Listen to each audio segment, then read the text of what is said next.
Praise the Lord. Hallelujah. സ്തോത്രം സ്തോത്രം സ്തോത്രം സ്തോത്രം സ്തോത്രം. കർത്താവിന്റെ അതിപരിശുദ്ധമായ തിരുനാമം ഈ അനുഗ്രഹിക്കപ്പെട്ട പ്രഭാതത്തിൽ വാഴ്ത്തപ്പെടുമാറാകട്ടെ. പ്രിയപ്പെട്ട ദൈവമക്കളെ, നമുക്ക് ഒരുമിച്ച് 2024 ജൂലൈ മാസം 13 ശനിയാഴ്ച പ്രഭാതത്തിൽ കർത്താവിനെ ആരാധിക്കുവാൻ, കർത്താവിനെ സ്തുതിക്കുവാൻ നമ്മുടെ സ്വർഗീയ പിതാവ് നമുക്ക് ഒരുക്കി തന്നിരിക്കുന്ന നല്ല സമയത്തിനായിട്ട് നമുക്ക് നന്ദിയോടെ സ്തോത്രം ചെയ്യാം. സ്തോത്രം സ്തോത്രം സ്തോത്രം സ്തോത്രം സ്തോത്രം സ്തോത്രം സ്തോത്രം സ്തോത്രം. Hallelujah. Thank you Lord, thank you Lord. നന്ദിയോടെ സ്തോത്രം, നന്ദിയോടെ സ്തോത്രം, നന്ദിയോടെ സ്തോത്രം. കഴിഞ്ഞ പകൽക്കാലം മുഴുവൻ നമ്മുടെ കർത്താവ് നമ്മളെ കാത്തു പരിപാലിച്ചില്ലേ? എത്ര അത്ഭുതകരമായിട്ടാണ് കർത്താവ് നമ്മളെ സൂക്ഷിച്ചത്. അമേൻ. ഈ വർഷത്തിന്റെ പകുതി സമയം അമേൻ കർത്താവ് നമ്മളെ കൺമണി പോലെ സൂക്ഷിച്ചു. അമേൻ അമേൻ. കർത്താവ് നമ്മളെ കരുതി. ഈ പോയ പകൽക്കാലവും കർത്താവ് അത്ഭുതമായി നടത്തി. കൈകളെ ഉയർത്തിപ്പിടിച്ചിട്ട് അല്പസമയം കർത്താവിന് സ്തോത്രം പറഞ്ഞാണ്ട് നന്ദിയോടെ സ്തോത്രം സ്തോത്രം സ്തോത്രം സ്തോത്രം സ്തോത്രം സ്തോത്രം സ്തോത്രം സ്തോത്രം സ്തോത്രം സ്തോത്രം സ്തോത്രം സ്തോത്രം. കഴിഞ്ഞ രാത്രികാലം നല്ല ഉറക്കം തന്ന് അനുഗ്രഹിച്ചതിന് കർത്താവിന് സ്തോത്രം പറഞ്ഞേ. കർത്താവെ, നന്ദിയോടെ സ്തോത്രം, നന്ദിയോടെ സ്തോത്രം, നന്ദിയോടെ സ്തോത്രം അപ്പ, നന്ദിയോടെ സ്തോത്രം സ്തോത്രം സ്തോത്രം അപ്പ.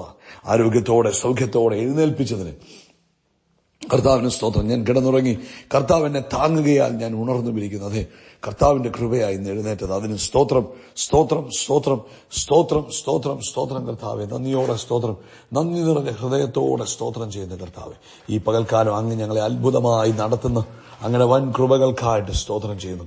കൺമണി പോലെ സൂക്ഷിക്കുന്നു കർത്താവിന്റെ കൃപകൾക്ക് നന്ദി പറയുന്ന കർത്താവെ, അങ്ങ് ഞങ്ങളെ കൈപിടിച്ച് നടത്തുന്നതിനായിട്ട് സ്തോത്രം സ്തോത്രം സ്തോത്രം സ്തോത്രം. ജയോത്സവമായി നടത്തുന്നതിന് സ്തോത്രം സ്തോത്രം സ്തോത്രം. ഞാൻ അങ്ങേ ആരാധിക്കുന്നു, അങ്ങേ സ്തുതിക്കുന്നു, അങ്ങേക്ക് നന്ദി പറയുന്നു. അങ്ങ് നല്ലവനല്ലോ, അങ്ങയുടെ ദയ ഇന്നും എന്നേക്കുമുള്ളത്. അങ്ങ് നല്ലവനല്ലോ, അങ്ങയുടെ ദയ ഇന്നും എന്നേക്കുമുള്ളത്.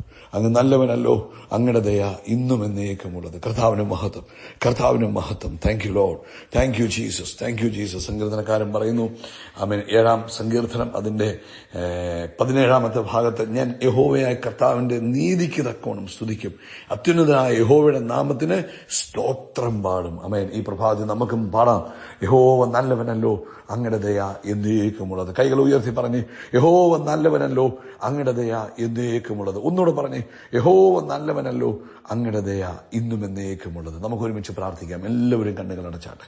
പിതാവേ, ഞങ്ങൾ ഒരുമിച്ച് യേശുക്രിസ്തുവിന്റെ നാമത്തിൽ ഈ പ്രഭാതത്തിനായിട്ട് സ്തോത്രം ചെയ്യുന്നു.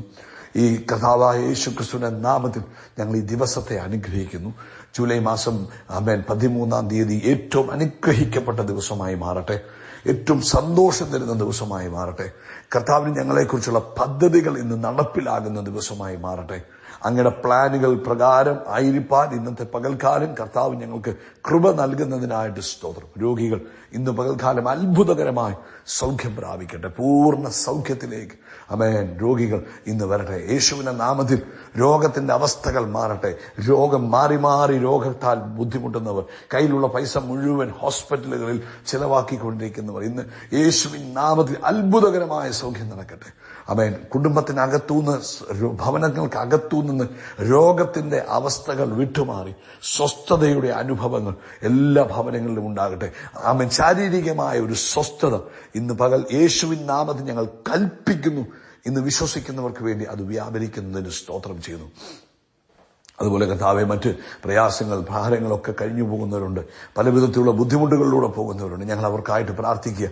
ദൈവിക സമാധാനവും സന്തോഷവും സ്വസ്ഥതയും എല്ലാവരുടെയും ജീവിതത്തിൽ കർത്താവ് കൊടുക്കുന്നതിന് സ്തോത്രം. ആമേൻ. സാമ്പത്തികമായ ആവശ്യങ്ങൾ കർത്താവ് ഇടപെടണമേ. കുഞ്ഞുങ്ങളുടെ അഡ്മിഷന്റെ വിഷയങ്ങളിൽ കർത്താവിന്റെ ഇടപെടൽ ഉണ്ടാകണമേ എന്ന് പ്രാർത്ഥിക്കുന്നു. ലോകത്തെമ്പാടും അങ്ങനെ വേല ചെയ്യുന്ന അഭിഷക്തദാസന്മാരെ അനുഗ്രഹിക്കണം. കർത്താവിന്റെ വേലയെ ഈ ദിവസങ്ങളിൽ വിശാലതയിലേക്ക് കൊണ്ടുവരുന്നതിന് സ്തോത്രം. കർത്താവെ, ഞങ്ങൾ ഇന്ന് പ്രഭാതത്തിൽ ആമേൻ ലോകത്തെമ്പാടും ദൈവസഭ ശക്തി പ്രാപിപ്പാനും ആ മഹത്വം വെളിപ്പെടുത്തുവാനും ഞങ്ങൾ പ്രാർത്ഥിക്കുന്നു. കർത്താവ് ഇടവരുത്തുന്നതിനായിട്ട് സ്തോത്രം ചെയ്തു. നാളെ നടക്കുവാനുള്ള സഭായോഗങ്ങളിൽ വലിയ ദൈവിക ഇടപെടലുകളും ദൈവിക മഹത്വവും കാണുവാൻ കർത്താവെ അങ്ങ് സഹായിക്കണമേ. പ്രാർത്ഥന കേട്ടതിന് ഞങ്ങൾ നന്ദി പറയുന്നു. ഒരിക്കലൂടെ ഇന്ന് ഈ ശബ്ദം കേൾക്കുന്ന എല്ലാവരും യേശു ക്രിസ്തുവിൻ നാമത്തിൽ ഞാൻ ബ്ലസ് ചെയ്യുന്നു. യേശുവിൻ രക്തത്താൽ മുദ്ര വെക്കുന്നു. ദൈവിക സമാധാനവും സ്വസ്ഥതയും കൊടുത്ത് എല്ലാവരെയും അനുഗ്രഹിക്കണം. പ്രാർത്ഥന കേട്ടതിനായിട്ട് നന്ദി. ക്രിസ്തുയേശുവിൻ നാമത്തിൽ തന്നെ. ആമേൻ, ആമേൻ, ആമേൻ. കർത്താവ് എല്ലാവരെയും ധാരാളമായിട്ട് അനുഗ്രഹിക്കട്ടെ. ഇന്നത്തെ പകൽക്കാലം നിങ്ങളുടെ ജീവിതത്തിൽ ഏറ്റവും സമാധാനവും സ്വസ്ഥതയും കർത്താവ് നൽകുമാറാകട്ടെ എന്ന് പ്രാർത്ഥിക്കുന്നു. ഇന്ന് പ്രഭാതത്തിൽ 1 പത്രോസിന്റെ ലേഖനം അതിന്റെ 3-ാം അധ്യായം 3-ാമത്തെ വാക്യം നമുക്ക് വായിക്കാം. അവിടെ പറയുന്നത്, അവന്റെ പ്രത്യക്ഷതയുടെ വാഗ്ദത്തം എവിടെ? അന്ത്യകാലത്ത് കർത്താവിന്റെ വരവാസന്നമായിരിക്കുന്നതായ ഈ സമയത്ത് നമ്മുടെ ഉള്ളിലും മറ്റു പലരും നമ്മളോട് ചോദിച്ചുകൊണ്ടിരിക്കുന്ന ഒരു ചോദ്യമാണ് അവന്റെ പ്രത്യക്ഷത. അതായത് മടങ്ങി വരാമെന്ന് പറഞ്ഞിട്ട് എന്ത് ചെയ്യേ? ചിലർ പറയുന്ന ഒരു കാര്യമുണ്ട്, എന്റെ കുഞ്ഞിലെ തൊട്ട് ഞങ്ങൾ കേൾക്കുക കർത്താവ് വരുന്നേ. പക്ഷെ കർത്താവ് എന്ത് ചെയ്യും എന്ന് ചോദിക്കുന്ന ഒരു സമൂഹത്തിന്റെ നടുവിലാണ് ദൈവമക്കളെ ഞാനും നിങ്ങളും ജീവിച്ചുകൊണ്ടിരിക്കുന്നത്. ആമേൻ. പലപ്പോഴും പറയും നോഹയുടെ കാലഘട്ടത്തിലും ഇതുപോലൊക്കെ സംഭവിച്ചു. ഇപ്പൊ നമ്മൾ പറയുക കർത്താവിന്റെ വരവ് അടുത്തിരിക്കുന്നു, കർത്താവിന്റെ വരവിന്റെ ലക്ഷണങ്ങൾ നമ്മൾ കണ്ടുകൊണ്ടിരിക്കുന്നു എന്ന് പറയുമ്പോൾ നമ്മളോട് പറയുന്നൊരു കാര്യമുണ്ട്, ഇതൊക്കെ ആരംഭത്തിലും സംഭവിച്ചിട്ടുള്ള കാര്യങ്ങളാണ്. അന്നും ഇതുപോലൊക്കെ ഇടി മുഴങ്ങിയിട്ടുണ്ട്, ഭൂമി കുലുങ്ങിയിട്ടുണ്ട്, യുദ്ധങ്ങൾ ഉണ്ടായിട്ടുണ്ട്, ക്ഷാമങ്ങൾ ഉണ്ടായിട്ടുണ്ടെന്നൊക്കെ പറയുന്ന ആ ഒരു ജനസമൂഹത്തിന്റെ നടുവിലാണ് ദൈവമക്കളെ ഞാനും നിങ്ങളും വസിക്കുന്നത്. പക്ഷെ ദൈവത്തെ അടുത്തറിഞ്ഞ അല്ലെങ്കിൽ കർത്താവുമായിട്ട് ഉള്ള ആ ബന്ധമുള്ളവർക്കറിയാം, ആമേൻ, ആ കാലഘട്ടം പോലല്ല ഈ കാലഘട്ടം. തിരുവചനം സസൂക്ഷ്മം പഠിക്കുന്നവർക്കറിയാം അന്നുണ്ടായ കാലഘട്ടം അല്ലെങ്കിൽ അന്നുണ്ടായ ലക്ഷണങ്ങളല്ല ഇന്നത്തെ ലക്ഷണങ്ങൾ എന്ന് പറഞ്ഞാൽ അന്നത്തേതിൽ നിന്ന് ഒത്തിരി വ്യത്യസ്തമാണ്. ആമേൻ. അപ്പം അതുപോലെ ദൈവവചനം പഠിക്കുന്നവർക്കും മനസ്സിലാക്കുന്നവർക്കും കർത്താവിനെ അറിഞ്ഞവർക്കും തിരിച്ചറിവുള്ളവർക്കും ഒക്കെ അറിയാം കർത്താവിന്റെ വാഗ്ദത്തത്തെ കർത്താവ് ഒരിക്കലും മാറ്റത്തില്ല. ആമേൻ. ഉൽപ്പത്തി മുതൽ നമ്മൾ ഇങ്ങോട്ട് പഠിച്ചു വരുമ്പോൾ എങ്ങും തന്റെ വാഗ്ദത്തം മാറ്റിയതായിട്ട് നമുക്ക് കാണുവാൻ കഴിയുന്നില്ല. അതുകൊണ്ട് നിശ്ചയമായിട്ടും കർത്താവ് മടങ്ങി വരും. അതുകൊണ്ട് ആ ഒരു ബോധത്തിലും വേണം ഞാനും നിങ്ങളും ഈ ഭൂമിയിൽ ജീവിക്കുവാൻ. കർത്താവിന്റെ മടങ്ങി വരവിന് വേണ്ടി ഒരുങ്ങി വേണം ജീവിപ്പാൻ. ഏത് സമയത്തും എൻ്റെ കർത്താവ് മടങ്ങി വരും.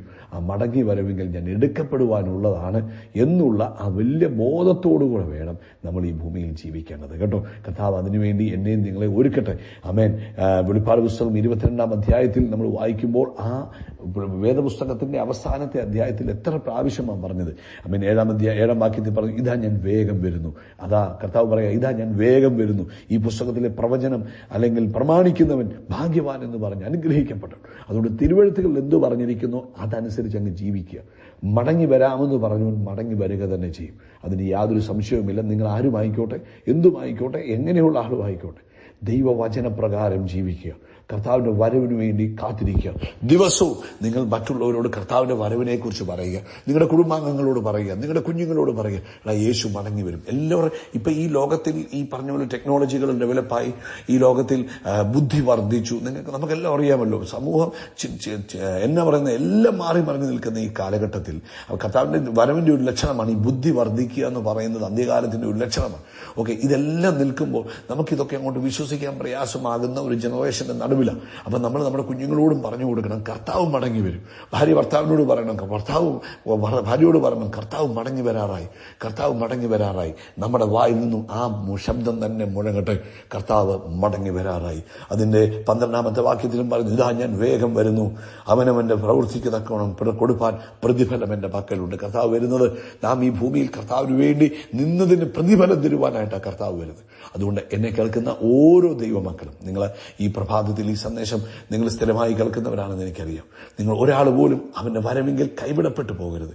അതുപോലെ തന്നെ വരവിങ്കിൽ നമ്മുടെ തല കുനിയാൻ പാടില്ല. അതുകൊണ്ട് ജീവിക്കുന്ന കാലം നമുക്കറിയത്തില്ല, സമയം തക്കത്തിൽ ഉപയോഗിക്കണം. എത്രമാത്രം കർത്താവിന് വേണ്ടി പ്രവർത്തിക്കാമോ, ആമേൻ, എത്രമാത്രം യേശുവിനെ ഉയർത്താമോ, കർത്താവ് ചെയ്ത നന്മകളെ മറ്റുള്ളവരോട് പറഞ്ഞു കൊടുക്കാമോ, അത്രയും നിങ്ങൾ പറഞ്ഞു കൊടുക്കണം കേട്ടോ. ആമേൻ. ഇന്ന് പ്രഭാതത്തിൽ പ്രത്യേകമായിട്ട് ഓർപ്പിക്കുന്നത്, നിങ്ങളുടെ കുടുംബത്തിനകത്ത് യേശുവിന്റെ മടങ്ങി വരവിനെ കുറിച്ച് എന്നും സംസാരിക്കണം. യേശുവിന്റെ മടങ്ങി വരവിനെ കുറിച്ച് എന്നും സംസാരിക്കണം കേട്ടോ. എന്നും മക്കളോട് പറഞ്ഞു കൊടുക്കണം, കുടുംബാംഗങ്ങളോട് പറഞ്ഞു കൊടുക്കണം, കാണുന്നവരോടൊക്കെ പറയണം, മടങ്ങി വരും എന്റെ യേശു, എന്റെ പ്രാണപ്രിയൻ മടങ്ങി വരുവാൻ അധികം താമസമില്ല, കാലമേറെയില്ല, കാഹളം കേൾക്കുവാൻ ആമേൻ എന്ന് പറഞ്ഞു കൊടുത്തുകൊണ്ടിരിക്കണം. ആ ഒരു ബോധ്യം എല്ലാവരുടെ ഉള്ളിൽ ഉണ്ടാകട്ടെ, ദൈവസഭയ്ക്കകത്തുണ്ടാകട്ടെ, ദൈവ മക്കളുടെ അകത്തുണ്ടാകട്ടെ. പ്രിയപ്പെട്ടവരെ, ആമേൻ, കാഹളം കേൾക്കുവാൻ ഇനി അധികം താമസമില്ല. കാന്തൻ വരുവാൻ അധികം താമസമില്ല. നാം എടുക്കപ്പെടുവാൻ അധികം താമസമില്ല. അതുകൊണ്ട് പ്രിയപ്പെട്ട ദൈവമക്കളെ ഒരുങ്ങുക. കർത്താവിന്റെ വരവെങ്കിൽ അവനോടുകൂടെ എടുക്കപ്പെടുവാൻ ഒരുങ്ങി ജീവിക്കുക കേട്ടോ. ഈ ലോകത്തിൽ നമുക്ക് ദൈവം നന്മകളൊക്കെ തന്നിട്ടുണ്ട്. നല്ല ആഹാരം, നല്ല ഭവനം, നല്ല വാഹനം, എല്ലാം തന്നിട്ടുണ്ട്. പക്ഷെ അതിന് നടുവിൽ കർത്താവിനെ മറന്നു പോകരുത്. ഈ ഭൂമിയിൽ നമ്മൾ ഇതെല്ലാം ഇട്ടിട്ട് നമ്മൾ പോകാനുള്ളവരാ. അതുകൊണ്ട് വരവിന് വേണ്ടി ഒരുങ്ങി കാത്തിരുന്ന് ജീവിക്കുക. കർത്താവ് നിങ്ങളെ അനുഗ്രഹിക്കട്ടെ. യേശുക്രിസ്തുവിന്റെ നാമത്തിൽ അവൻ അത്ഭുതങ്ങൾ നടക്കും, അടയാളങ്ങൾ നടക്കും, വീര്യപ്രവൃത്തികൾ നടക്കും.